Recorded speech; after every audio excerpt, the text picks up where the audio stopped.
pelaku utama, seorang lesbi, cemburu terhadap korban FF karena korban menjalin hubungan asmara atau berpacaran dengan saksi HM. Si pelaku ini ya dikasih hukuman mati lah. Kalau bisa saya ikut nembak juga.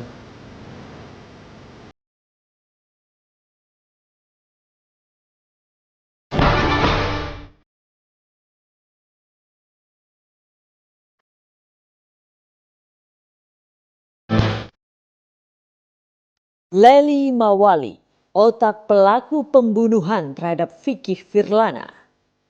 Secara ekonomi, wanita beranak satu ini memang lebih dari kawan-kawan yang biasa bermain dengannya. Menurut keterangan yang kami dapat, Lely merupakan anak juragan kontrakan. Dan rupanya, sudah 9 tahun ini ia menjalin hubungan asmara sesama jenis dengan Hilda, kekasih Vicky. Sebenarnya Vicky pun tahu kalau antara Lely dan Hilda ada hubungan asmara. Infonya tuh udah kurang lebih 9 tahun ya dia pacaran sama si Lely ini, si Hilda. Dari keluarganya juga dibantu sama Lely. Dari si Dalang ini mungkin ya itu ponakan saya semenjak putus dari cewek yang pertama. Mungkin ketemu dengan si Hilda ini lama-lama pasti ada rasa mungkin. Ya akhirnya kecantol juga tuh si ya dari sepupu saya sama si Hilda ini.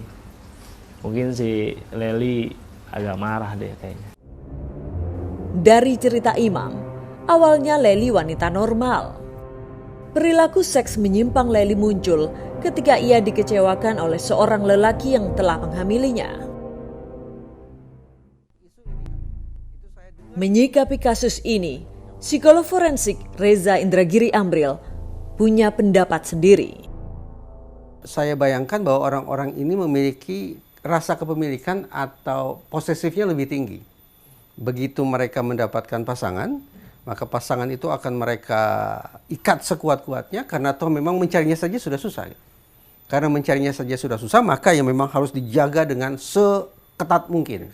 Nah, alhasil ketika ada kemudian pihak lain yang mencoba mengganggu interaksi semacam itu, apalagi ternyata dilakukan oleh orang yang heteroseksual, maka rasa posesif itu dalam waktu sekejap berubah menjadi kecemburuan, menjadi amarah, menjadi dorongan-dorongan kekerasan yang juga sangat hebat.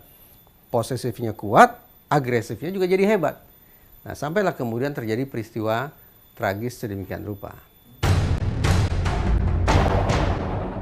Dari beberapa kasus, tak jarang seseorang yang memiliki perilaku seks menyimpang memiliki perilaku yang begitu kejam ketika merasa terusik. Sebut saja Rian Jombang yang telah menghabisi sejumlah pria yang menjadi teman dekatnya. Lalu apa yang menyebabkan seseorang bisa memiliki perilaku seks menyimpang? Saya yakin sepenuhnya bahwa perilaku dan orientasi seksual menyimpang adalah produk dari proses belajar yang salah. Jadi di dalam psikologi ada mazhab kedua yang disebut sebagai mazhab behavioristik. Ada juga menyebutnya sebagai mazhab kognitif behavioristik. Mazhab dalam psikologi ini berasumsi bahwa setiap perilaku manusia, termasuk perilaku abnormal manusia, tak lain tak bukan adalah hasil dari proses belajar. Nah, dengan berpatokan pada asumsi di dalam mazhab itu, maka kita bisa pahami bahwa orientasi dan perilaku seksual yang disebut masyarakat menyimpang juga tak lebih tak kurang adalah hasil dari proses belajar yang keliru. Belajar tentang bagaimana memiliki ketertarikan seksual, bagaimana mengekspresikan kebutuhan seksual dengan cara-cara yang keliru.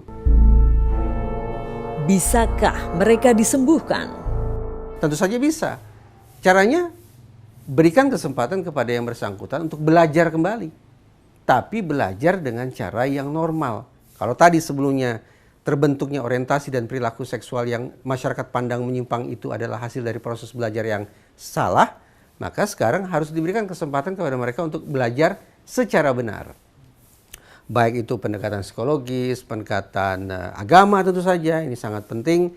pendekatan pengasuhan dari orang tua, pendekatan sosial dan seterusnya. Saya yakin bisa disembuhkan, bisa dinormalkan. Tempat pemakaman umum Tanah Kusir adalah tempat peristirahatan terakhir Vicky Firlana.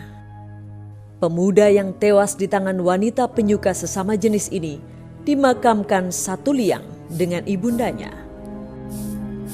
Tak ada lagi canda tawa Vicky. Tak ada lagi orang yang biasa menghibur keluarga di rumah.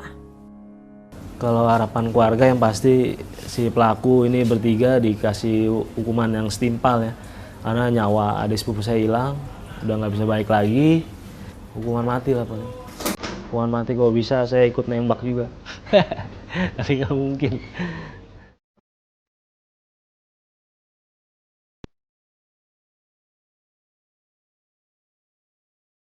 Selamat jalan Vicky Firlana. Semoga tenang di alam sana.